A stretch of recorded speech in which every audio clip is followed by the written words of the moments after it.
Fingers are sharp enough.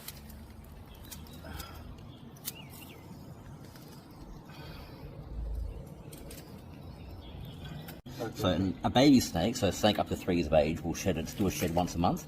An adult snake will do a shed every 3 months. And this guy here, he doesn't look like an adult. He looks more like a sub-adult, so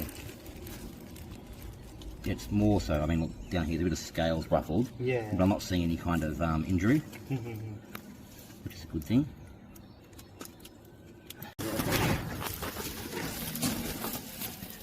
I'm not sure if he is able to come out or not. Yes, he may be able to. The bag for me, quick. Bag. Yeah.